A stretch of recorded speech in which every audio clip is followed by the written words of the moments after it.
This video was brought to you by Brilliant.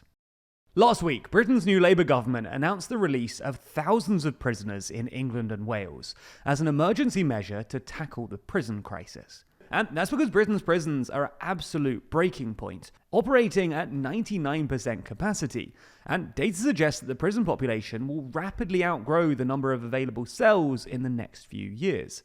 The government has also announced that prison cells are now expected to run out within weeks, with Justice Secretary Shabana Mahmood warning of the collapse of the criminal justice system alongside a total breakdown of law and order. So in this video, we'll take a look at Britain's prison crisis, how it got so bad, and what the UK's new government is planning to do about it. Before we start, if you haven't already, please consider subscribing and ringing the bell to stay in the loop and be notified when we release new videos. First though, let's take a look at the current situation.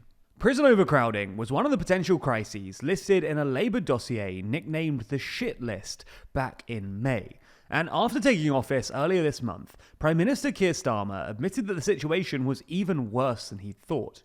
In part because England and Wales have the highest rate of incarceration in Western Europe, the prison system is operating at 99% of its usable operational capacity, and more than 60% of prisons are currently overcrowded.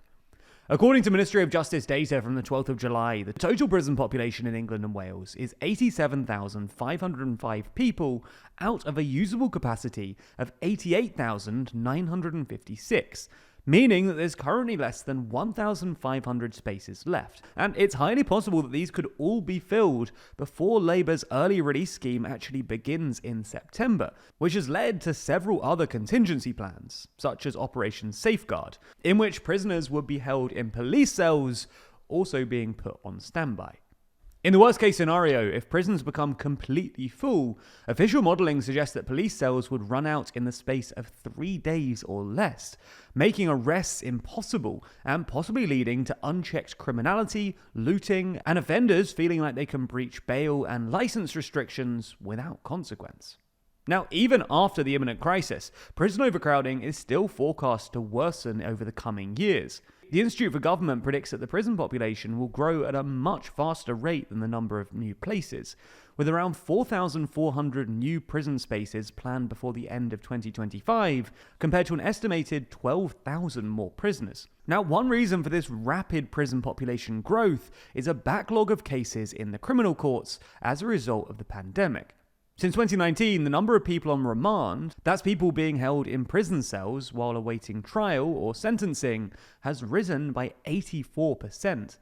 Prisoners on remand now account for almost 20% of the total prison population, and 2/3 of them are yet to be convicted of a crime. So how did things get so bad? Well, we should make clear that this is really a huge iceberg with a lot beneath the surface, but we'll do our best to summarize some of the key issues. Firstly, issues with the justice system. As we mentioned earlier, the growing backlog in criminal courts means that offenders are waiting longer to be tried or sentenced, taking up more space in cells.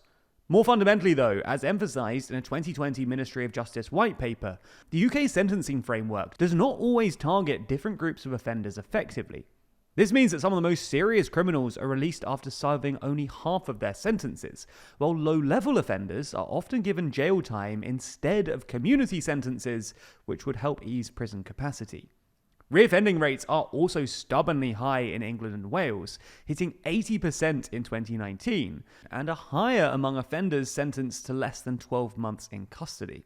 It would probably make more sense then for some of these low-level offenders to instead receive a community order, a suspended sentence where they don't have to go to jail, or a court order, given that these all lead to lower reoffending rates and obviously don't take up space in prison.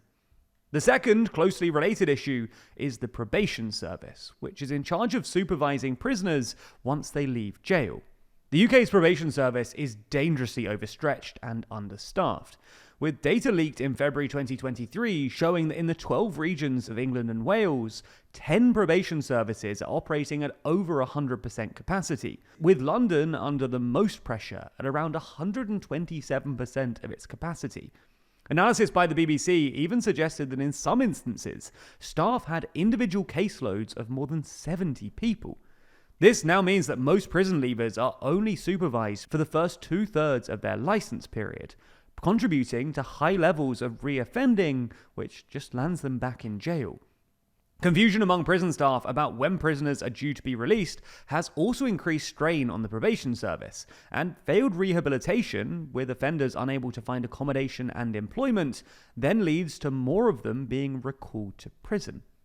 The final reason for the prison crisis is just bad policy. The criminal justice system has been the subject of fierce division among government ministers, who disagreed on how to manage it, effectively putting off implementing actual solutions. At the start of the Conservatives' first term, the more liberal-minded Justice Secretary Ken Clarke agreed to budget cuts and sending fewer people to prison. However, more recent Tory ministers like Suella Braverman were far more heavy-handed, with policies like locking up asylum seekers and protesters. But the government didn't want to spend the money to actually expand prisons to the required size to do this. Internal disagreement also led to Sunak blocking the wide-ranging prison reforms suggested by his final Justice Secretary Alex Chalk. And in January, Chalk said he was fed up with delays in building new prisons due to the planning system. So now we've been through all of that. Can Labour actually fix this problem? Well, on top of their short-term prisoner release scheme, which Justice Secretary Mahmood described as the only way to avert disaster, Labour have also pledged to recruit 1,000 new trainee probation officers by March 2025. They also want to place more emphasis on rehabilitation and probation governance. However, the prisoner release scheme is only expected to give Labour around 18 months to begin efforts to build long-term capacity and address reoffending rates, with a more comprehensive long-term plan to be set out in a 10-year capacity strategy published this autumn. However, Labour's challenge is an enormous one. They hope to unblock the planning system to speed up the construction of new prisons, and by increasing coordination between prisons, probation, local employers, the voluntary sector, and local support services, they hope to reduce reoffending. The appointment of James Timpson, the CEO of British watch and shoe repair business Timpsons, as Prisons Minister suggests that Labour want to take a more liberal attitude to sentencing and rehabilitation. For context, more than 10% of Timpson's employees are former prisoners, and Timpson himself suggested earlier this year that only a third of prisoners should be in prison, criticising what he described as the UK's addiction to punishment. Most experts apparently agree with Timpson's basic point that the UK issues too many prison sentences, especially short-term ones. However, looser sentencing laws are difficult to sell politically, and it remains to be seen if Labour have the political will or capacity to actually do it.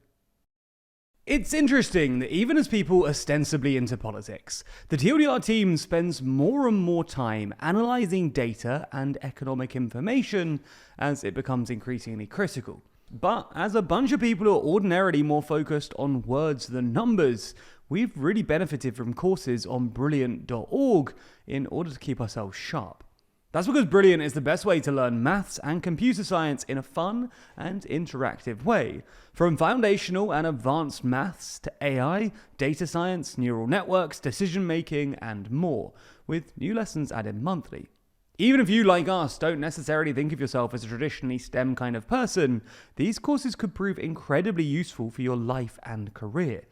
In fact, Brilliant recently launched a ton of new content in data, all of which uses real-world data to train you to see trends and make better informed decisions. When it comes to our work, courses like these can help us to parse and visualize massive datasets and make them easier for both us and you to interpret. Plus, these new courses include real-life datasets from sources like Starbucks, X, and Spotify in order to bring the learning to life. To try everything that Brilliant has to offer for free for a full 30 days, go to brilliant.org/TLDR or click the link in the description. Plus, by doing so, you'll also get 20% off an annual premium subscription. Thank you for watching, and thanks to Brilliant for sponsoring this video.